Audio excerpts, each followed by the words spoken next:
Good morning, everyone. It is so good to be together with you. And I welcome you to the first dry and sunny weekend in a very long time.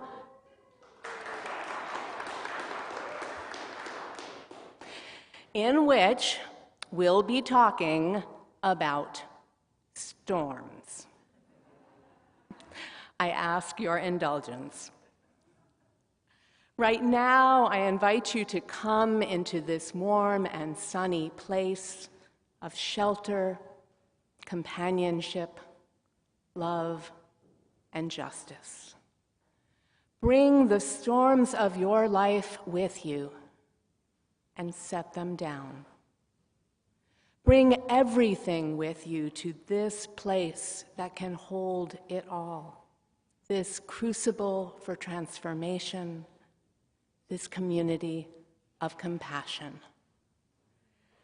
Take a breath. Open to possibility and rest a while with us. Come, let us worship together. Our song leaders are going to come forward, and you're going to get to hear a song called Standing Like a Tree. And you're welcome to join in singing this after you've heard it a couple times. And Reverend Sue will be doing gestures that go with it after you hear it one time through. So you get to hear it 3 times, and then we'll have a chance to try it all together.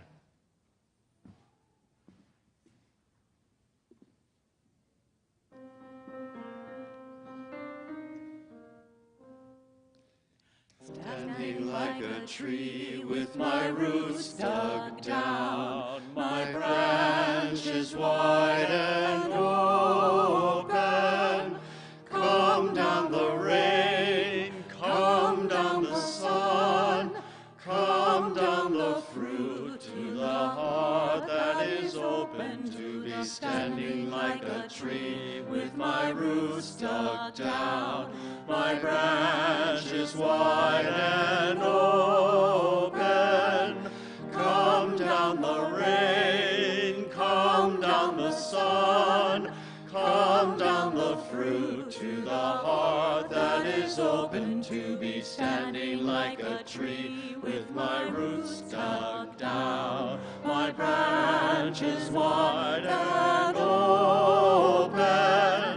Come down the rain, come down the sun, come down the fruit to the heart that is open to be standing like a tree with my roots dug down. My branches wide and open. Come down the rain, come down the sun, come down the fruit to the heart that is open to be standing like a tree with my roots dug down. My branches wide and open. Come down the rain, come down the sun, come down the fruit to the heart that is open to be standing like a tree.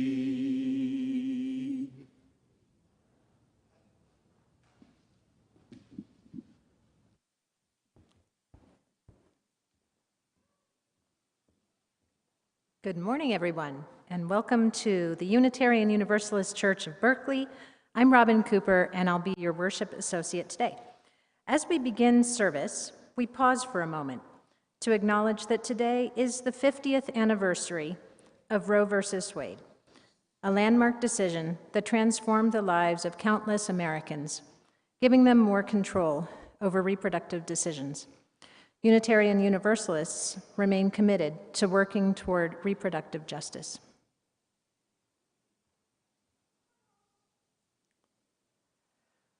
This is a welcoming congregation, and we are always working on how to better welcome and care for one another. If this is your first time here, we're so glad you've come, and whoever you are, we welcome you in the fullness of who you are. As we begin, we want to acknowledge that this church occupies land in Huichin, the unceded territory of the Chochenyo-speaking Ohlone people. We understand that we continue to benefit from the seizure and occupation of this land. We acknowledge and embrace our responsibility to take restorative action. We affirm that this is deeply felt and commit our congregation to be in right relationship with Indigenous communities, aligning in solidarity, supporting Indigenous projects, and caring properly for the land. Today, we welcome to our pulpit the Reverend Sue Magidson. Sue has been active in this congregation for over 25 years. UUCB ordained her into the UU ministry nearly 10 years ago. Sue is one of UUCB's affiliated community ministers. She serves as a chaplain at San Leandro Hospital, part of the Alameda County Health System. Let us kindle our chalice flame with these words by the Reverend Dr. Howard Thurman. Keep fresh before me the moments of my high resolve, that in fair weather or in foul, in good times or in tempests, in the days when the darkness and the foes are nameless or familiar, I may not forget that to which my life is committed. Keep fresh before me the moments of my high resolve. We also pause to remind ourselves of some of the foundations of resilience. With Sue, we light a candle of courage, a candle of acts of service, a candle of fellowship, and a candle of hope. May we find and cultivate these foundations of resilience in ourselves and in one another. And now, please rise in body or spirit to join in singing our opening song, Now Let Us Sing, number 368 in the gray hymnal.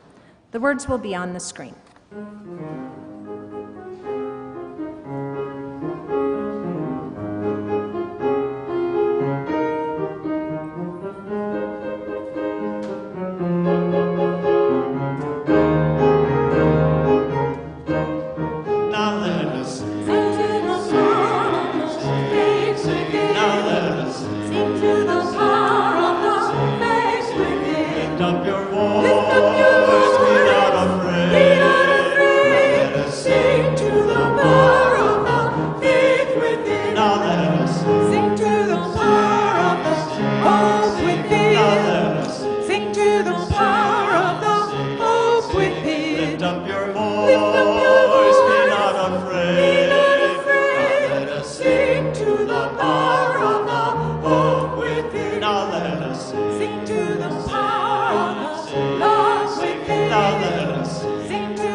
Please remain standing and join with me in saying our covenant. Love guides this church. The quest for truth and justice is its common purpose. To give thanks, listen deeply, speak with care, honor our differences, and seek and grant forgiveness. These things we covenant with one another. Please be seated.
This morning we have a special treat for the Time for All Ages.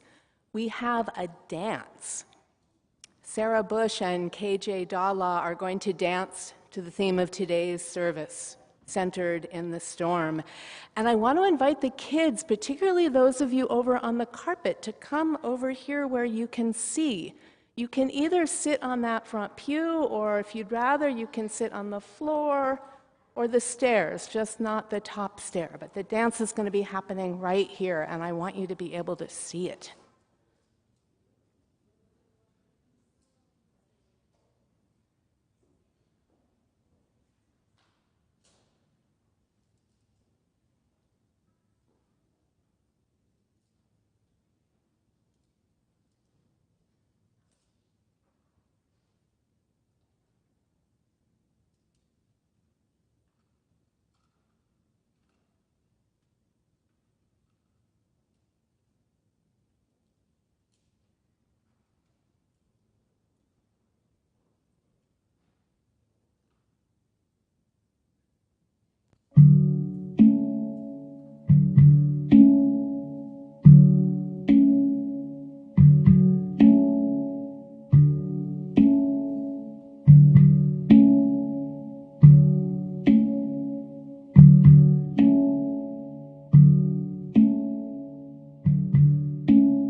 Now it's time for the children to go to their classes, and we can sing them out with the song that we learned at the prelude, Standing Like a Tree. The words will be up on the screen. Please join in as you feel comfortable.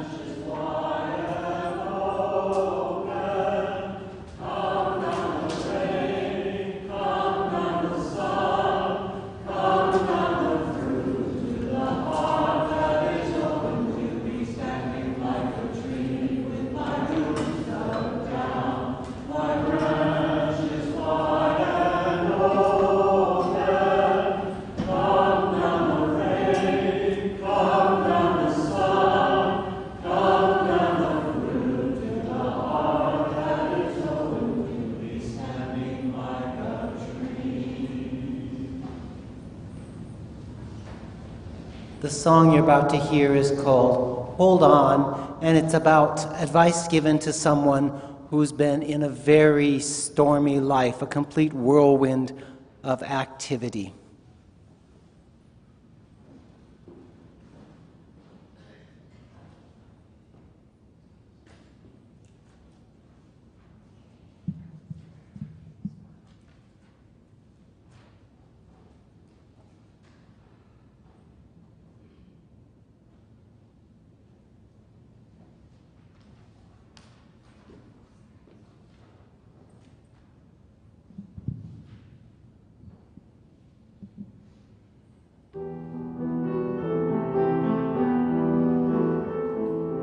What you've got to do is finish what you have begun.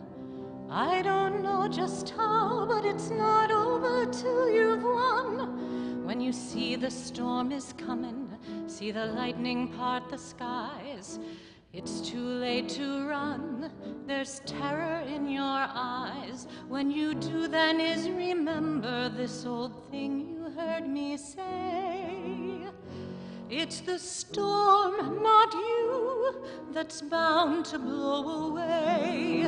Hold on to someone standing by. Hold on, don't even ask how long or why. Child, hold on to what you know is true. Hold on till you get through. Child, hold on, hold on. When you feel your heart is pounding, fear a devil's at your door, there's no place to hide, you're frozen to the floor. What you do then is you force yourself to wake up and you say, it's this dream, not me, that's bound to go away. Hold on, the night will soon be by. Hold on, and think of something else to try. Child, hold on, there's angels on their way.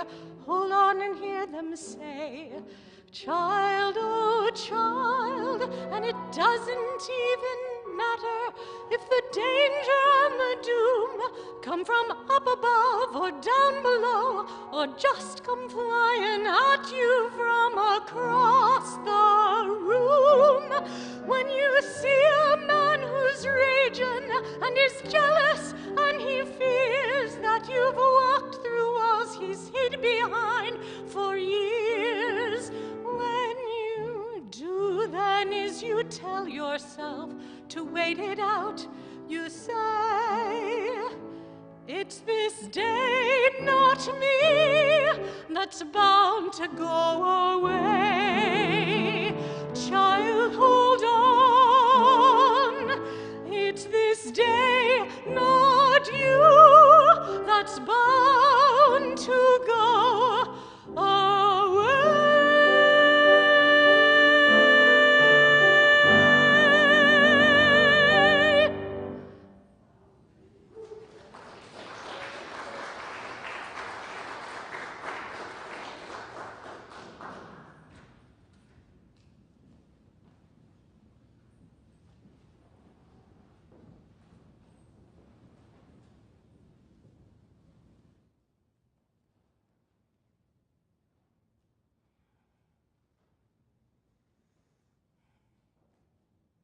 And now we enter the time in our service that we make for our hearts and our spirits, our cares and our concerns. We hold the joys and sorrows and challenges that we each may be facing, knowing that we are all in this together. During our time of silence, I invite you to reflect on the joys, sorrows, or milestones in your own life, as well as in the lives of those you love. I also ask us to hold all those affected by last night's mass shooting near Los Angeles following a Lunar New Year celebration. At least 10 people were killed. Our hearts go out to their families and friends, those wounded and their families and friends, and to everyone shaken by this shooting. May we hold all these cares in the compassionate embrace of this loving community and in this moment of silence.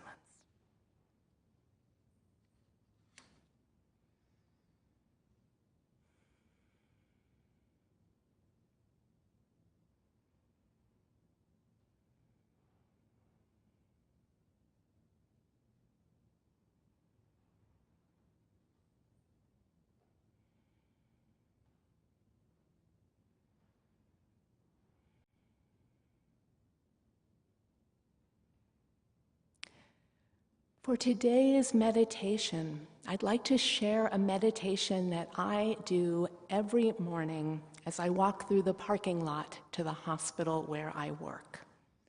This meditation centers me and prepares me for whatever my day may hold.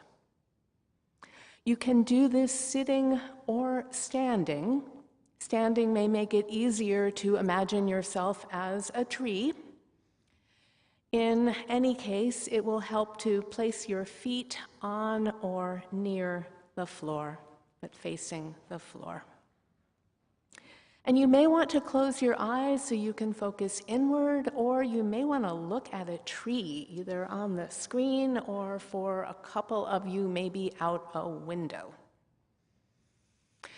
So, all that said, I invite you to imagine roots coming out of your toes, the balls of your feet, your heels, going down through the floor, the basement, the foundation, all the way down, deep into the sweet, dark earth, past the mud to something solid that you can cling to.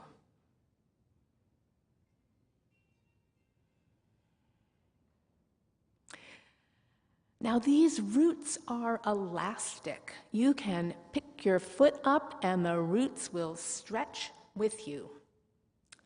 So give that a try. Lift up a foot if you can. Feel the roots stretch and then put the foot back down. So with these magic roots, you can move freely. You are not stuck in one place. And you remain attached to the earth. As you breathe in, drink in nourishment from the soil. And as you breathe out, send your roots even deeper. Try that a few times. Drink in nourishment, deepen your roots.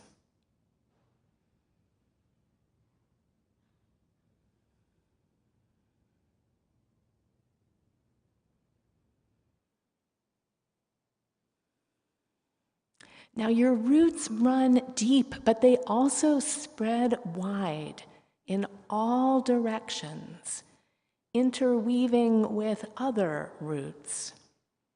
forming a thick tapestry, connecting you to others in this room and beyond, and steadying you.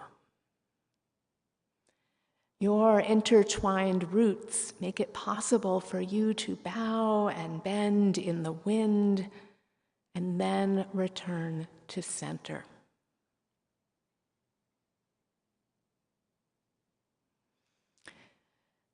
Your trunk is strong and solid. Your branches are strong and flexible. You can open your branches to receive whatever comes. Feel the sun warming you.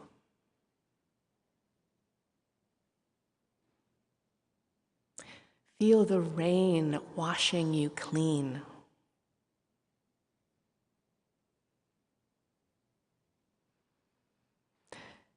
Dance with the breeze, letting it blow away anything that no longer serves you, so you can make space for new growth.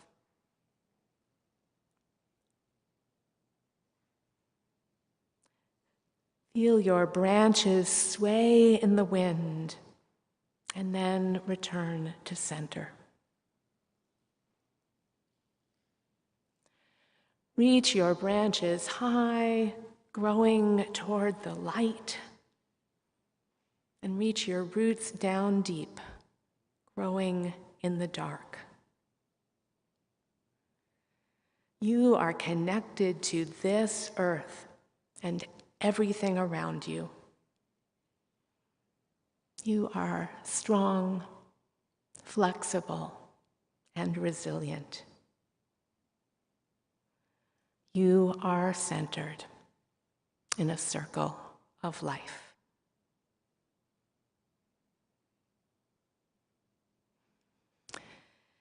And now, please remain seated to join in our meditative song, Spirit of Life. It's 123 in the Great Hymnal, and the words will be on the screen.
This is a reading called Little Duck by Donald Babcock. Now we're ready to look at something pretty special. It's a duck riding the ocean 100 feet beyond the surf. No, it isn't a gull. A gull always has a raucous touch about him. This is some sort of duck, and he cuddles in the swells. He isn't cold, and he is thinking things over. There is a big heaving in the Atlantic, and he is a part of it. He looks a bit like a mandarin or the Lord Buddha meditating under the bo tree. He can rest while the Atlantic heaves, because he rests in the Atlantic. Probably he doesn't know how large the ocean is, and neither do you, but he realizes it. And what does he do, I ask you? He sits down in it. He reposes in the immediate, as if it were infinity, which it is. He has made himself a part of the boundless by easing himself into just where it touches him. I like the little duck. He doesn't know much, but he's got religion.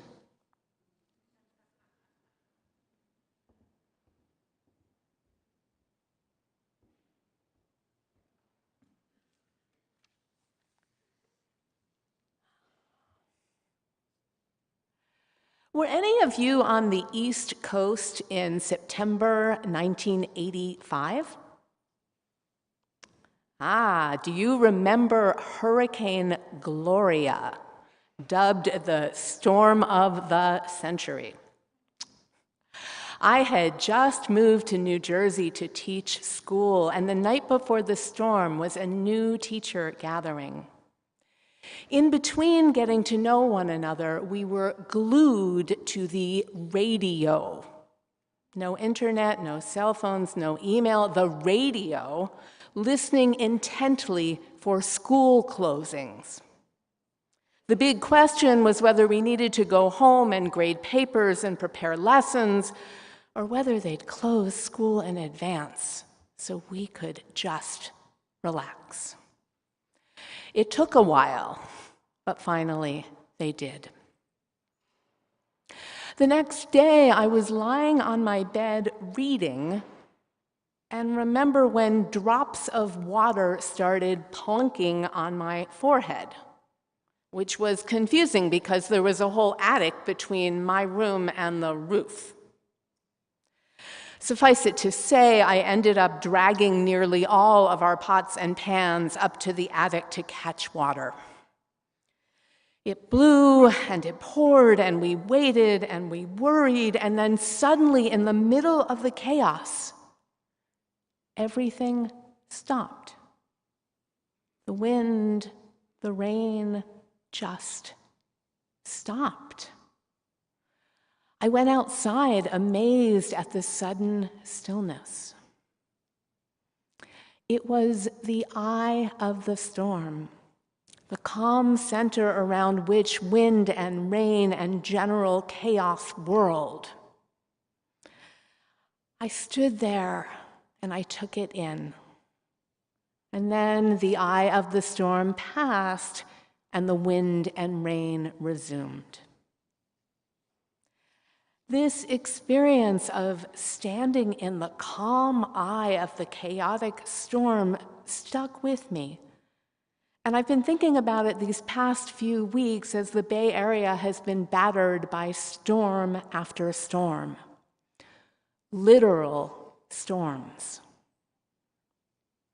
Metaphorically, of course, our lives are full of storms, times when life seems overwhelming and out of control. Storms at work, at home, in our relationships, our health, out in the world, internally. Bad news storms, more information than we can take in storms, overwhelming to-do storms, storms of fear and worry. Take a moment. Are there any storms in your life right now? And if the present is feeling calm, what comes to mind when you look back?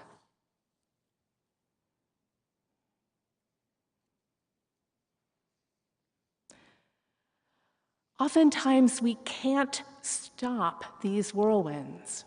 They have a force of their own. But we don't have to give them all the power. It seems to me that there are two options. resting calmly in the middle of the storm, like the little duck from our reading bobbing in the swells, or stepping outside the storm periodically to catch our breath.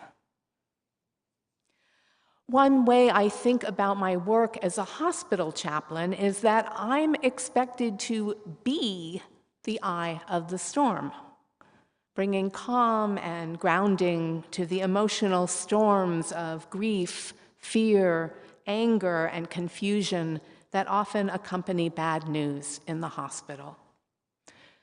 My job is to remain centered in the storm. This does not always come naturally. How do I do it? Well, over the past 11 years, I've been developing a toolkit of calming, centering, grounding techniques. The more I practice using these tools, the more powerful they become, and the more capacity I have for stepping into storm after storm after storm. So here are a few of them. See if any call to you. Some tools prepare me for my day, like the tree meditation I shared with you earlier. It reminds me of my roots, my strength, and my flexibility. It reminds me to release things that don't serve me and to return to center again and again. At this point, I can do it in 1 minute as I walk across the parking lot to work. You got the full version so you could feel it, but it can become something that can be done quite quickly. And then before entering the hospital, I wrap myself in a virtual cloak of protection, hoping that good is amplified and negativity, mine and others, just kind of dissolve upon impact. Throughout the day, I turn to a variety of tools to keep me centered in the storm. One technique that's both simple and profound is taking 3 intentional breaths, each a little slower and deeper than the last one.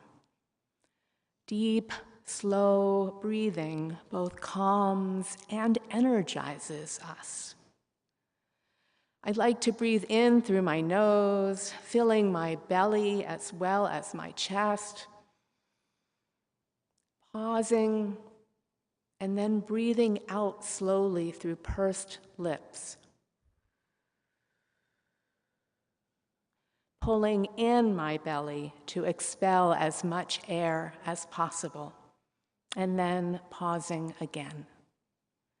I invite you to take a moment now and give this a try at your own pace, 3 or more slow, intentional breaths.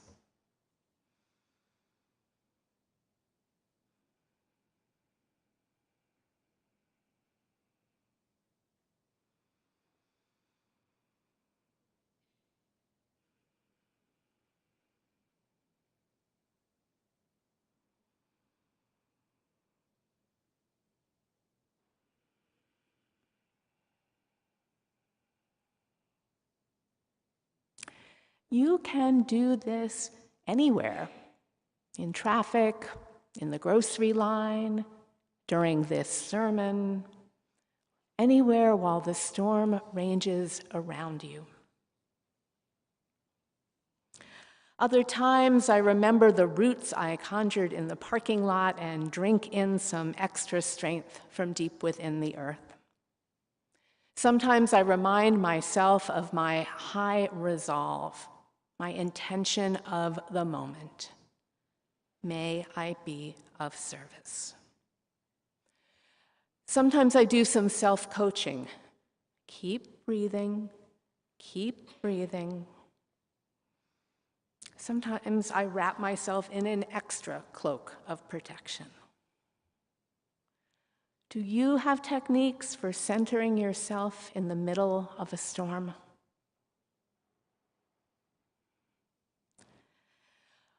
While we're caught in a whirlwind, it can be helpful to remember how dancers stay balanced as they spin. They focus on a fixed object outside of the spin, and that way they don't get dizzy. When we're caught in a whirlwind, can we focus on something external to the spin? It might be the big picture, reminding us that this too shall pass. It might be remembering a part of our life that isn't in crisis, or something beyond our lives that gives us hope. And sometimes the best way to stay centered in a storm is to step out of the storm for a moment, to take a time out. I learned this most vividly 25 years ago when I was in the midst of an unfolding medical crisis.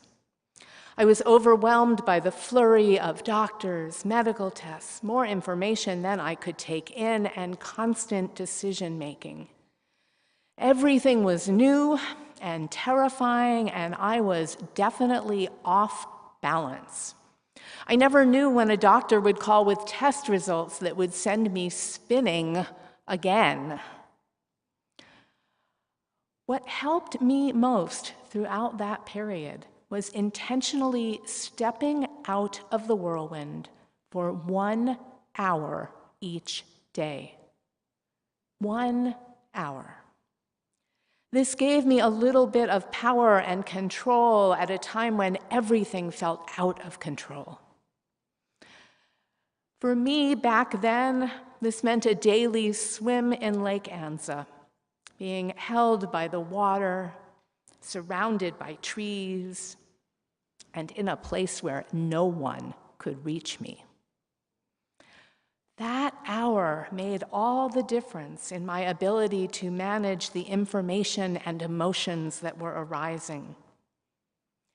And eventually I learned to carry Lake Anza and that sensation of floating with me into the storm of medical treatment.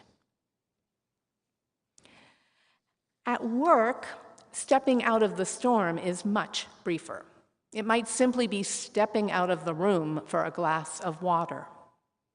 I might retreat to my office or a bathroom and literally brush off some of the emotions, or shake my body like a tree in the breeze, a Qigong practice which helps to shake off the stress and calm the nervous system. My favorite way to reset at work is a quick walk outside, to breathe fresh air, listen to the birds, look at the sky and trees, and remind myself of the larger world. And then I return to the whirlwind. What helps you step out of the storms in your life, to take a break from whatever feels overwhelming, to calm and recenter? Is it a simple time out? Is it something physical, a run or walk, sports, dancing, a yoga class? Ironically, movement can help us to calm. Is it a shower, feeling the water washing off the stress? Is it a book or movie that takes you out of your own reality temporarily and into someone else's? Is it something that brings you into the present, like playing with a child or pet or creating something? Is it time with loved ones? There are so many ways to center and recenter and recenter in the storms of our lives. But what's so important about being centered? And what does it mean to be centered anyway?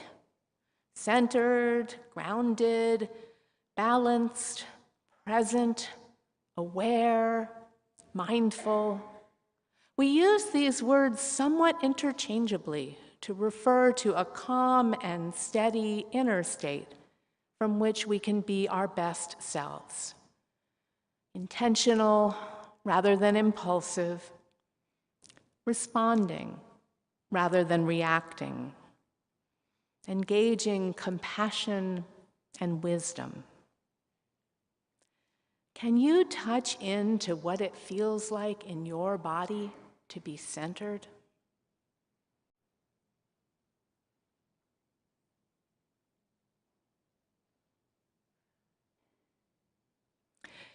Centered is not a place where we live. Life will throw us off balance again and again, but it's a place we can return to. And it's not static. Ironically, when dancers appear balanced, perhaps standing on one foot, they're not actually still. They're constantly making small adjustments in order to stay balanced. This takes practice.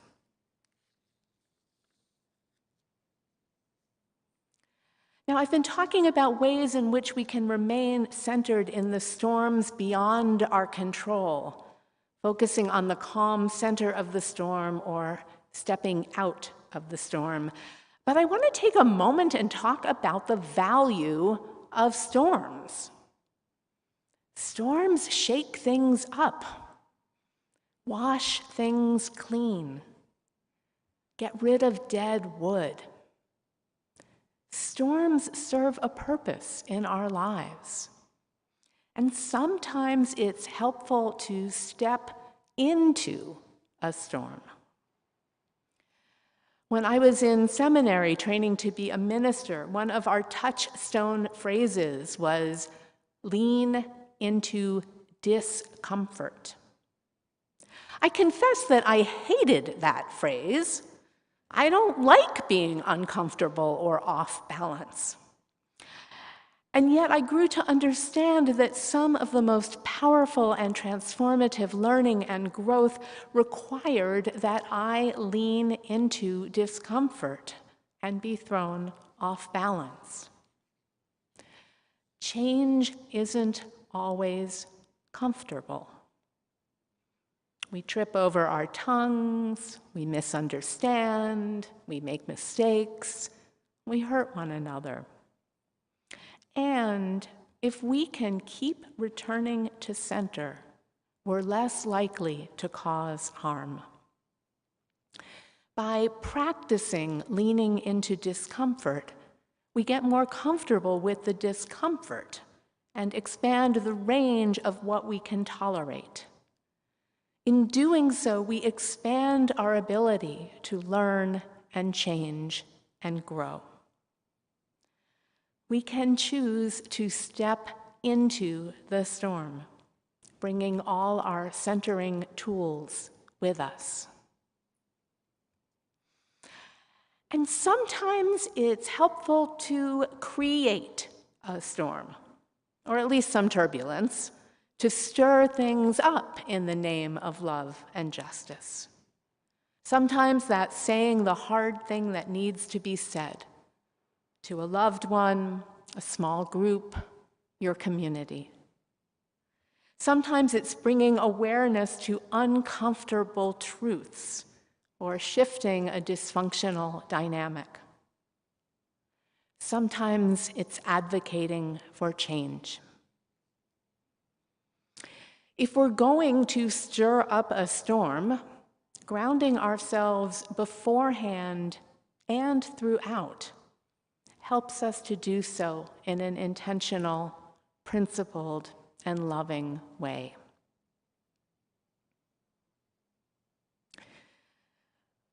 Whether we're creating a storm, venturing into a storm voluntarily, or trying to survive storms not of our choosing, may we touch into that calm, grounded place that helps us weather the storm. May we remember that our roots are intertwined, that we're all in this together. May we offer each other kindness, compassion, and strength. May we learn and grow in the midst of it all. May we each find ways to be centered in the storm. Amen.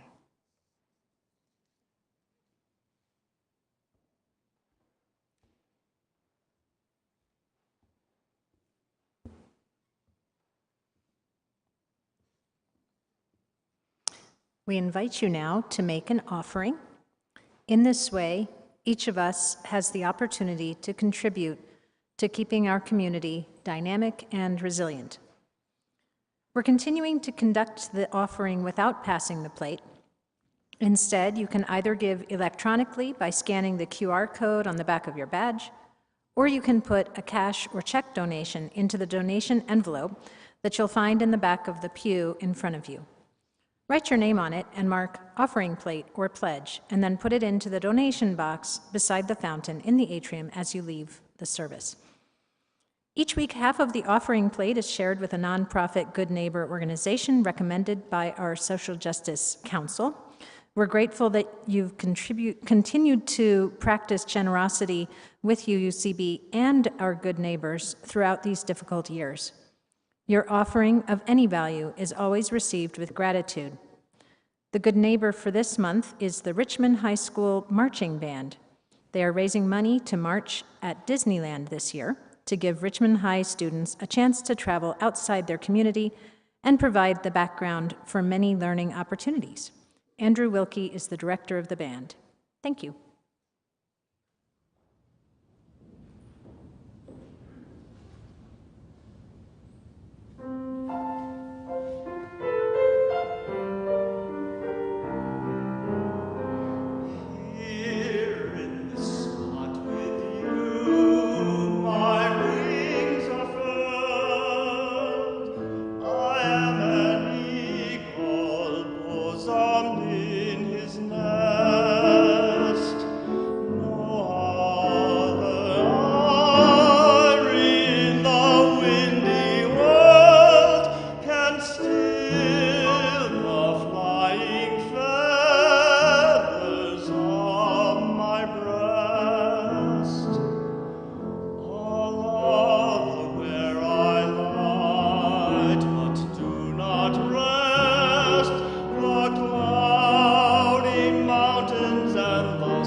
Please join me in dedicating our offering.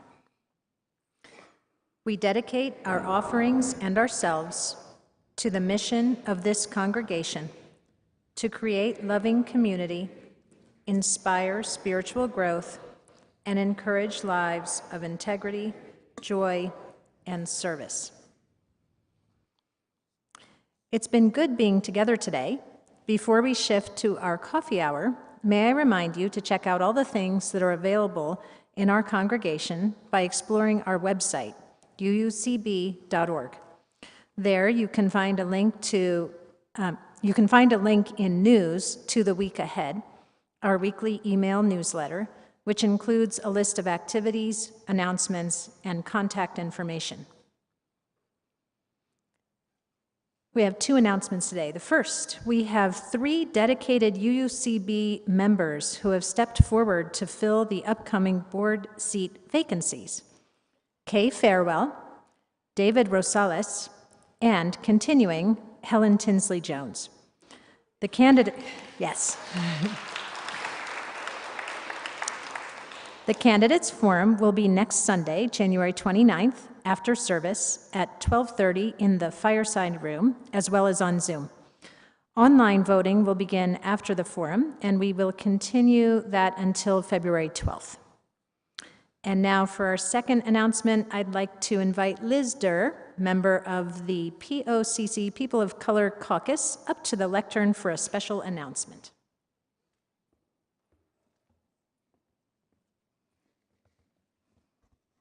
Today, January 22nd, 2023, in the lunar calendar, which is based on the monthly cycles of the moon's phases, is the start of the Lunar New Year, which also goes by the names Chinese New Year or Spring Festival. The celebration can run for 16 days, and this year, the Chinese zodiac is the rabbit. The rabbit is the 4th of all zodiac animals. Legend has it that the rabbit was proud, arrogant even, of its speed.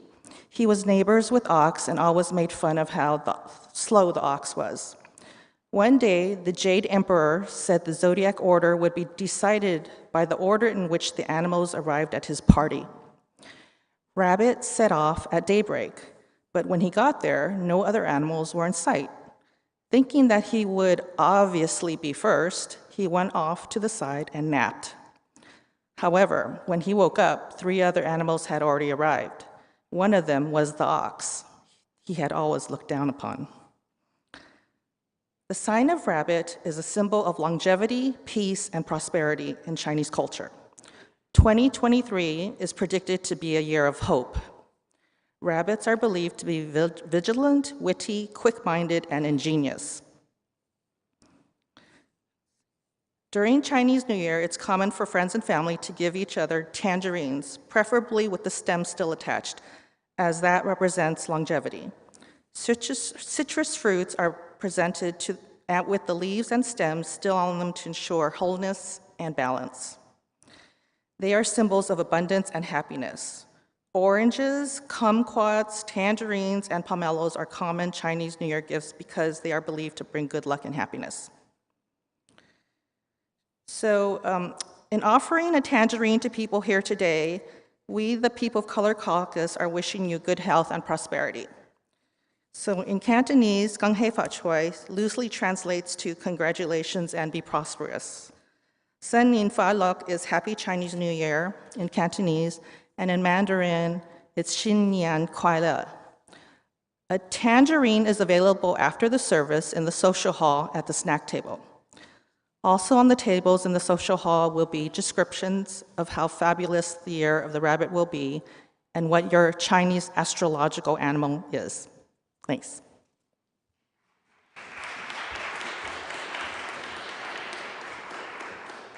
Now please rise in body or in spirit and join in singing our closing song. My Life Flows On in Endless Song. It's number 108 in the gray hymnal, and the words will be on the screen.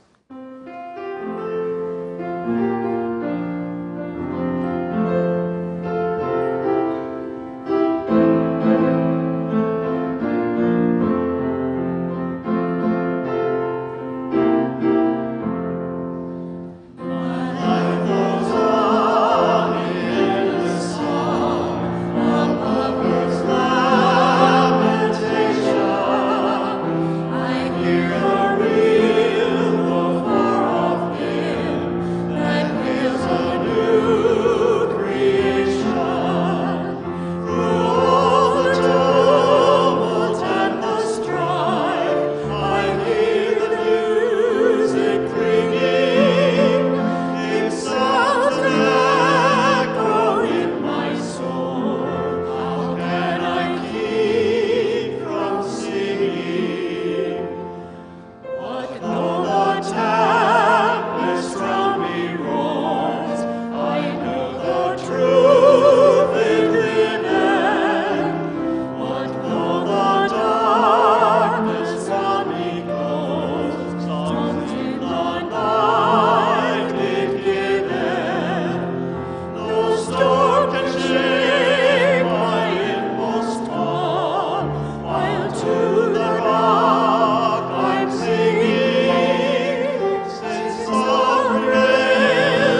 Whether you're a little duck floating like a Buddha in the swells, or a tree rooted deep and wide, bowing and bending with what comes, or the eye of the storm, calm while chaos whirls around you, or a dancer, keeping your balance by focusing outside of the spin.